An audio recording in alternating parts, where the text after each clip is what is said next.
Greathorn Email Security protects organizations from advanced threats such as impersonations, credential theft, and zero-day attacks. With Greathorn, you will detect and block more phishing threats from reaching users, reduce risk by providing employees with in-the-moment education, and quickly remove dangerous emails from inboxes in just 2 clicks. Greathorn protects your organization before, during, and after an email attack. Schedule a demo by visiting securityweekly.com/Greathorn. When it comes to modernizing identity, Active Directory just makes everything harder, from managing access for contractors and departing employees to securing cloud apps and on-prem systems. Your company deserves better. Choose Okta, the modern identity platform that securely connects anyone that touches your organization to any technology they want to use. Okta reduces AD vulnerabilities, secures not only employees but contractors and customers, simplifies domain consolidation, and reduces your attack surface. To learn more, visit securityweekly.com/Okta. Security can't solve crucial problems when they have to wade through thousands of alerts a day. With ServiceNow, you can easily prioritize and respond to your most crucial business threats. That way you can go from overwhelmed to under control. ServiceNow brings security, risk, and IT together on one platform. Learn more at securityweekly.com/ServiceNow. Welcome back, everyone, to Enterprise Security Weekly. Attend RSA 2020 on February 24th through the 28th. Join thousands of security professionals, forward-thinking innovators, and solutions providers for 5 days of actionable learning, inspiring conversation, and breakthrough ideas. Register before January 24th and save $900 on a full conference pass. Save an extra $150 by going to securityweekly.com/RSAC 2020. With us on this segment, Matt and Jeff are still here with us, and we'd like to welcome Jamie Butler, the technology lead at Elastic Security. He was formerly the chief technology officer at Endgame, where he led Endgame's engineering, product, and research teams. Jamie, welcome to the program. Hey, thanks for having me. We've got a lot of interesting topics to talk about. It's interesting. I was going back to our interview on BSW. Now, Matt's been moving. He's in his new digs. Yep. With Nate. Yeah. And so John Ramsey, right? National Student Clearinghouse. He had some really interesting answers to some of the questions I was asking him. And, one was, I was like, what works for you, right? You're protecting, in this case for John, he's protecting all of the student data for everyone who's attending a university or college in the United States, like over 4,000 schools, a massive amount of PII. And I'm like, what technologies are you looking at? And he actually said endpoint security, where he's like, you have to have some type of endpoint security on your systems, right? And we've already established in previous segments that, the differences between all of them, while we try and do some analysis, right? I think it's more about what fits your organization the best. And John's recommendation is you need something on all of your endpoints. Now, Jamie, in your research, what have you seen in this kind of shift to the market to having an effective endpoint solution and making sure it fits in your organization? Yeah, I think that's an interesting observation about endpoints. I started in kind of the endpoint space about 20 some years ago, depending on how you define endpoint. But, I think now with some of the breakdown in the perimeters and so forth of your network and other things, I think the endpoint technology provides a powerful amount of context that even if you have a perimeter and kind of defending traditionally, tying that kind of network visibility in with the endpoint visibility, where you can see the actual version of the OS, the user, maybe even the process in question that's communicating on the network and stuff. I think that's really, really powerful and needful data in today's world. Yeah, and it's interesting how we collect and integrate too. And in the interview with John, he was also alluding to that people just have way too many security solutions and are having trouble integrating them together. I think that's really the kind of marriage now between Endgame and Elastic, is providing a more encompassing security solution that alleviates the need to have 40 plus vendors and trying to go through the work of getting all of that data integrated together.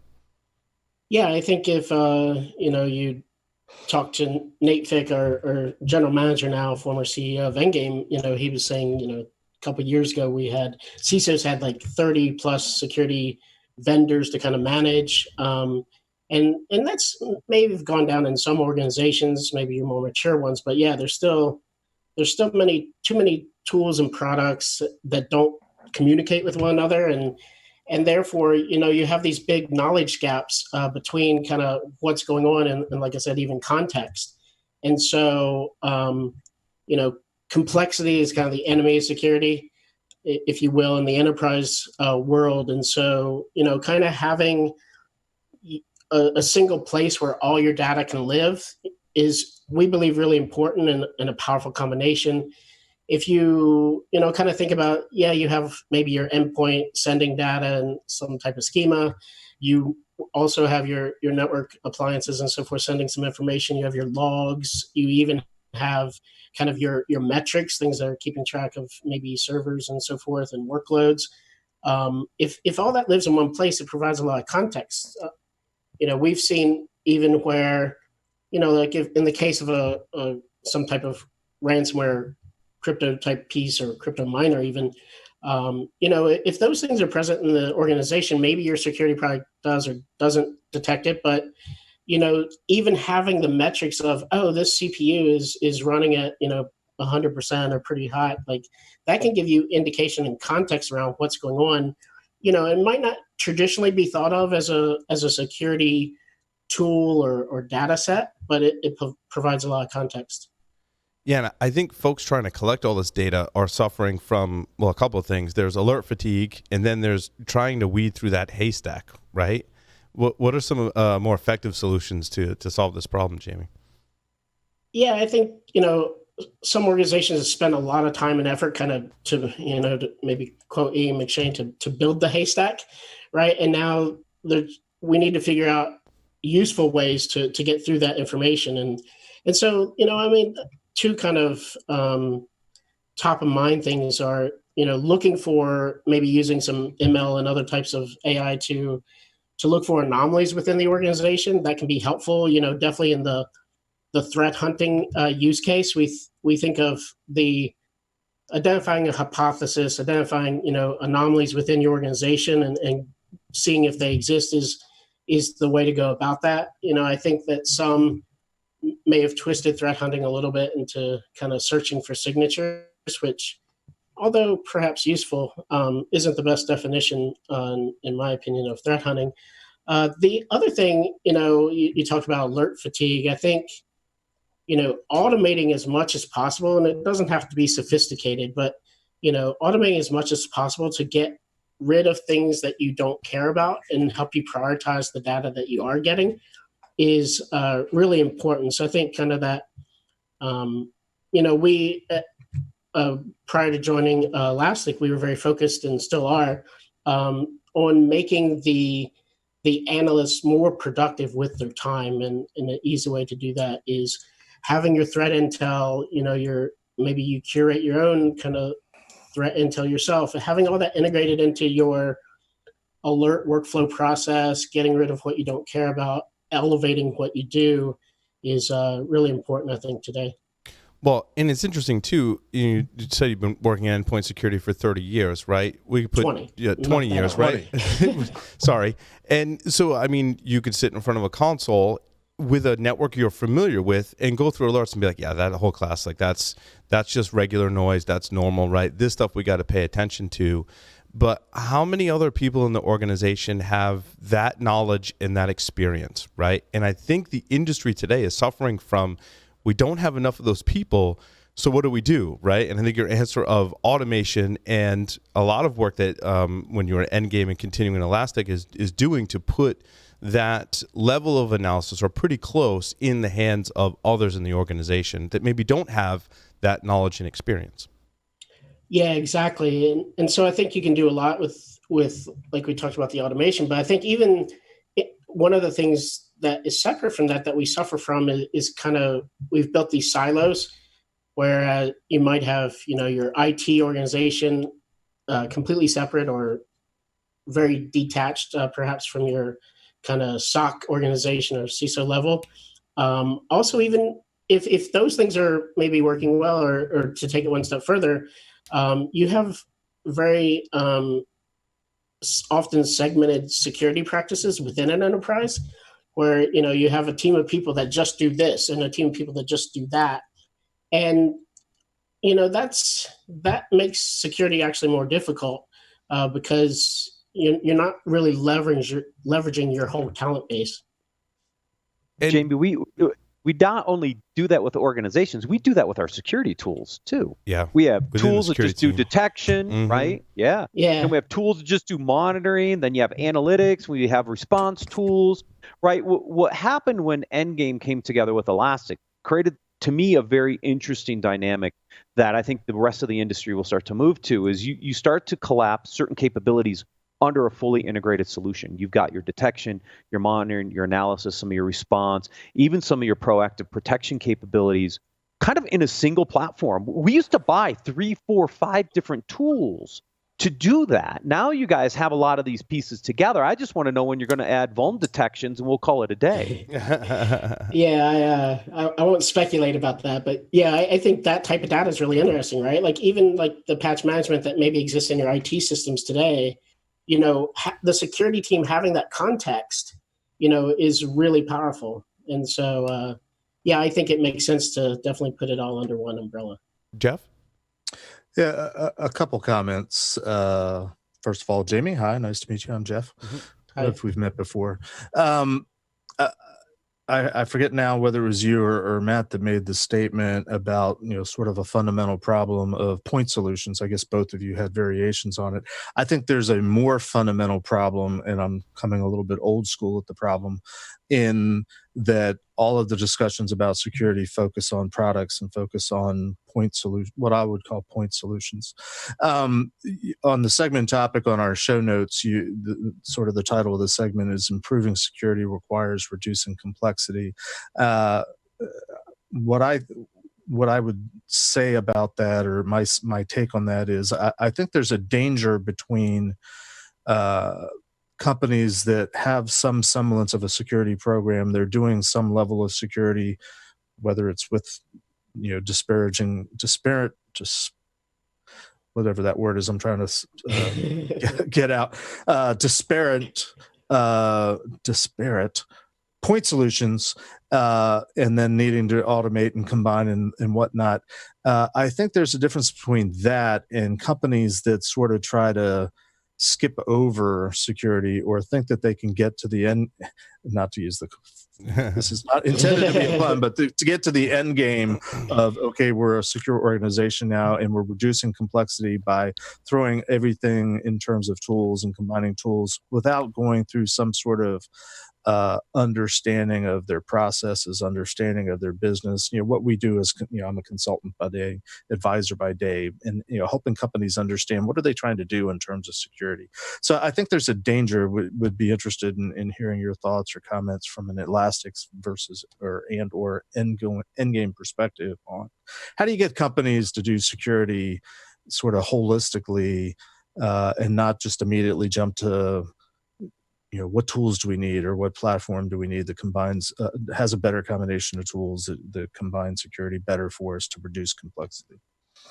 Yeah, I'd go back to, kind of building the data lake for the sake of building a data lake, Right. is probably not going to make you more secure. I've talked to large organizations that spend millions of dollars on a data lake, and they talk about, how many billions of events they can collect per day. And I'm like, wow, that's a lot of, quote unquote visibility, but you can't see anything, right? Because you haven't really been able to figure out how to use that data to your advantage. So I think that's, one trap perhaps in the kind of big data world. And so when I advise companies and so forth, I think it goes back to simple things about identifying like where your biggest risks are. I'm sure if you talk to the board level or, kind of the C-suite level, they could probably identify what they think some of the biggest risks in their organization are. And then, I think you need to build out the ways that you're going to go about protecting that. And it's, I think maybe sometimes we, in the past, we've fallen down the trap of compliance equals security. And so, I don't really think that works either. But interested in y'all's thoughts as well. Well, it's interesting, and there's been a few different people I've spoken to that have basically tout, and this is a prelude to our security versus compliance, right? That they take something like the MITRE ATT&CK framework and they go, I want to make sure that my capabilities can either detect and or prevent what's in the MITRE ATT&CK framework. And I'm going to do that. And then I'm going to go see how I fare against compliance. So in what is security and what is compliance, right? We'll debate that on the 19th maybe, but I want to focus on... And we talk about it every week on Security right, and Compliance Weekly. But a lot of organizations are using the MITRE ATT&CK framework as an example to go, I want to get my security capabilities to a certain point to further my security capabilities, and compliance will be a byproduct of that. And not that you're done with either of those things at any point in time, right? But they're doing security, air quote, security first, and then assessing compliance. Are you seeing that as well? Yeah, I think that's a major, perhaps turnaround. The most sophisticated organizations or mature organizations, whereas I was, on a panel a few years back, and a CISO said basically that compliance equals security, and I almost fell off the chair. But if organizations are now, taking it the other way, because I think people used to think, well, we'll start with compliance because we know exactly what we have to do. There's this checklist of things, and we'll go through that. And then, after we get done that, then we'll consider these maybe esoteric risks to our business, these 0 days or security things that we got to worry about. Now as organizations are maturing, security has become a board level. If we're backing in from, kind of let's figure out what our visibility, our detection, our prevention of things like the different categories of the MITRE ATT&CK matrix. And then at the kind of, as you move through that, you gain a certain amount of compliance, maybe not all the way there, as you mentioned, but I think that's a great change that will help overall. So, Jamie, do you see more people adopting the MITRE ATT&CK matrix, and what has that done to shape security and the way that people use your products? Yeah, we're definitely seeing it more and more. Pretty much every conversation we go into, even I was in the Middle East or Dubai actually a few years ago, and sitting down with CISOs there, large organizations and so forth, and they were talking MITRE, 2 or 3 years ago. So it's definitely kind of everywhere that you go today, and I think it's pretty interesting. If I know they don't like to be considered kind of a testing organization, but if we would think of them somewhat like that, because people do try to map to kind of their visibility and detection and so forth of these different techniques. I think there's been a lot of third-party testing around the, maybe the traditional AV or EPP market, which, kind of tests like how susceptible, or can you detect or prevent this, ransomware, this malware, this thing like that. That's been around for a long time, and it's interesting, I think needful. But then there was, this whole other thing that was kind of like detect and respond, which was beyond kind of just blocking and so forth. And so that there was never a great way to quantify how well you're performing there, and or your team, your tool sets, and so forth. And it was always, in my opinion, a little bit of try to hire the A team and find some peace of mind with that. But now that you have an organization that's putting out kind of all these different types of techniques and even mapping them to different type of threat groups and so forth, it may be the first time I've ever seen something where we can kind of test or look at how we're performing against kind of the detection response angle of things. So I think it's a great step forward. I really appreciate the work that they're doing, and a lot of I think it's top of mind to a lot of CISOs. Yeah, because I think today it's about reducing dwell time, right? I mean, it always has been, right? But this, I think, gives us a much better framework and testing methodology to say it's not just can I detect this specific piece of malware, right? It's how do I detect, respond, and react and do and complete the entire process? How does all these things make me better? How do I get better at that? Not just this piece of malware, because we all know you can change the signature of any of these payloads and bypass a whole bunch of things, right? And that, I think, is just a losing battle. Let's just get better at reducing dwell time. Yeah, exactly. And, I think that's another, going back to kind of the data conversation earlier, I think that's an important piece of Elastic, because it, allows you to I believe, keep that data longer and be able to act upon it quicker. And so that's why I'm excited to work within the larger Elastic company, is their endpoint. Matt? Yeah, I was going to say, I think the reason why you see a lot of CISOs going to the MITRE ATT&CK framework is because they haven't been doing security very long, right? The MITRE ATT&CK framework gives you a really good starting point. And so when you're in the Middle East, you're in Singapore, you're in Hong Kong, over in Asia Pacific, you look at some of these markets that aren't as mature as the US or the UK or even maybe Australia to an extent.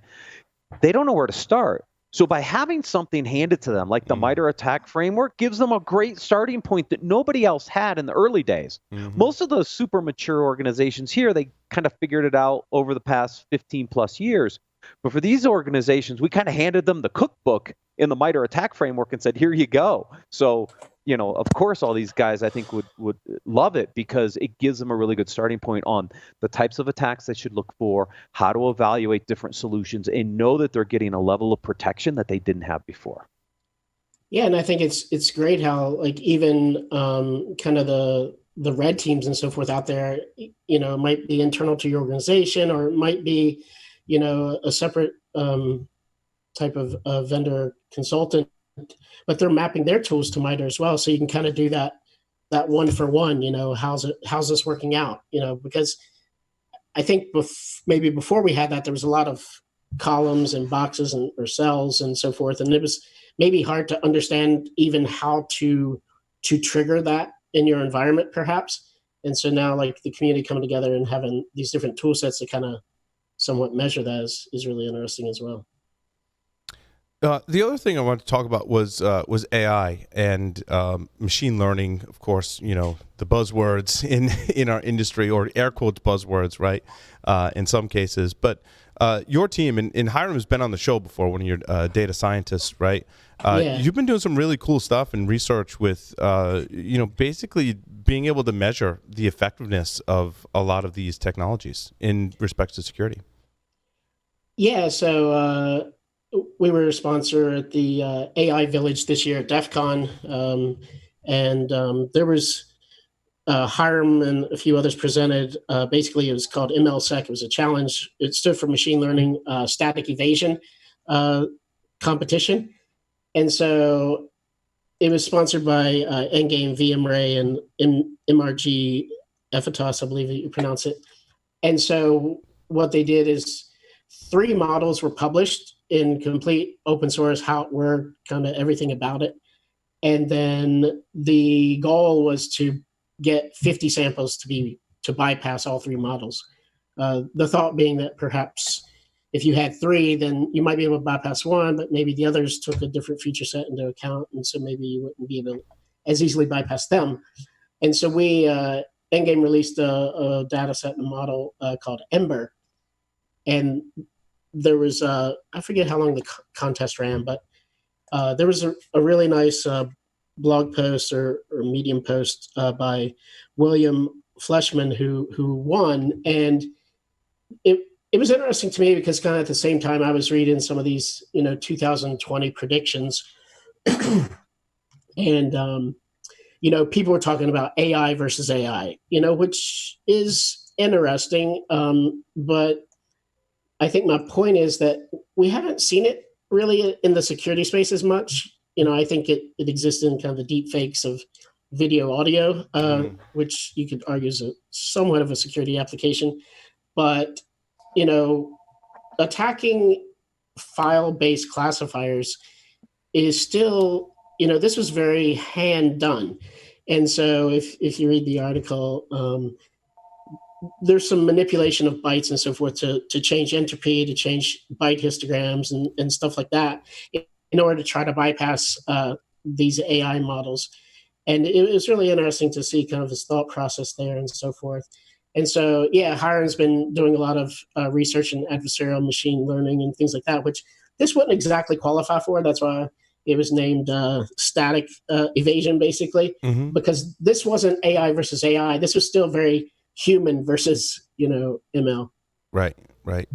Yeah, it's interesting. I was telling Jamie some of my research for security history. There was a story of Steve Wozniak going to an arcade.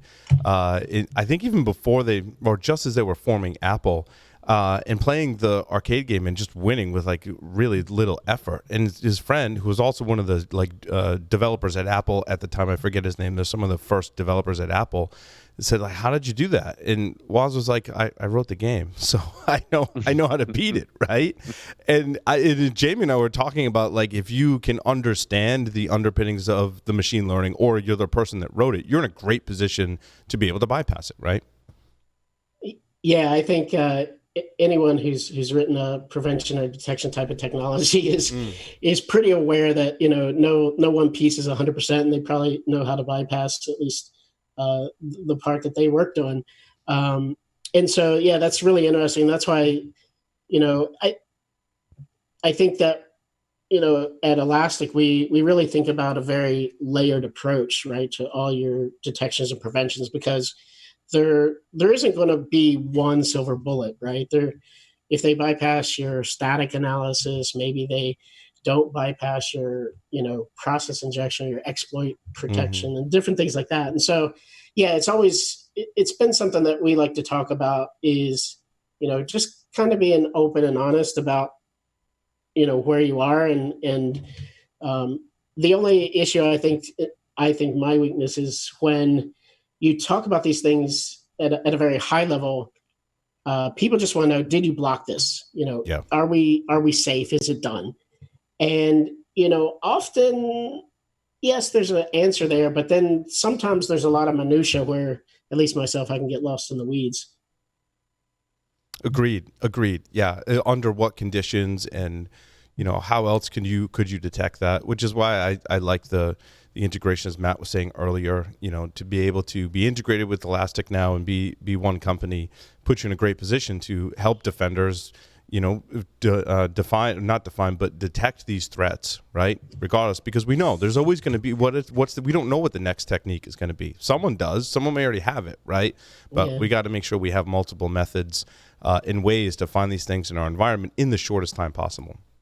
Right. Yeah. And if we have all the data integrated and we have the right analytics running across that data set, you should be able to detect that sooner than anybody else when a new technique comes out. That's the advantage of having all this data together. Yeah, and I think is to kind of play on the data thing again, like if you look at that, I can't pronounce it, but the recent ransomware that came out where they put the machine into safe mode, right? That was Snatch Ransomware. Oh yeah, variant of Snatch, there's another one. And probably another one too. Yep. But I mean, that's an attack that's actually worked since, as far as I can think back to my Windows programming, because I was kind of a kernel programmer at heart. That safe mode's always existed, at least since probably XP or perhaps even 2000. And so you could always go into safe mode. It was basically if your driver was causing circular blue screens, right? Nobody wants to continue that forever. So it was go into safe mode, which automatically prevented the operating system from loading most of the things that were non-Microsoft in this case. Right. And so, it's not a new technique, but I think in the past, no one maybe few were using it because it put the machine in such a state that it wasn't very usable. At least I haven't seen a safe mode screen for a while, but now in the past, it was like, do you want to bring it up with just like Windows only, or do you want to bring it up with Windows and networking? So that they wouldn't even load the Indus drivers and so forth because they were, trying to prevent kind of these circular blue screens and so forth. But here, an attacker found, maybe in their mind a flaw, and so they took advantage of it because they didn't need it to talk on the network anymore. They just need to kind of flash that ransom sign, and that's it. Right.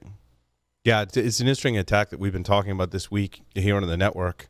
And I think in the context of this discussion, it's encouraging, right? Rather than try and bypass whatever protections are in place, I know I can basically just not load anything and go into safe mode, and that's my MO now, right? Yeah, and that's where I think some of this visibility comes into play, right? If you know that the machine rebooted, or that a series of machines across your organization are rebooted, and that's a very unusual thing for your environment. I mean, how long has it been since you rebooted your laptop? Perhaps a pretty long time. If you have that visibility and can see those anomalies within your enterprise, I think it's pretty powerful. Absolutely. I was just trying to think of the last time I booted into safe mode. Right. Well, I would, as Jamie was talking, we all Jeff, were. right, is the driver software got a lot better so that you didn't need to, right? In the earlier days of Windows, drivers were a lot more, they're still problematic today. But You used to do it all the time, but Yeah. I can't tell you the last time, out of necessity, that I had to Right. boot into safe mode. It's been quite a while. Well, that's because I run a Mac. Yeah, Nor- it's right. Or a Chromebook. Awesome. Well, Jamie, thank you so much for appearing on Enterprise Security Weekly. Our listeners can learn more by going to securityweekly.com/elastic. Thanks a lot. And with that will conclude the show. Thank you, everyone, for listening and watching this edition of Enterprise Security Weekly. We'll see you next time.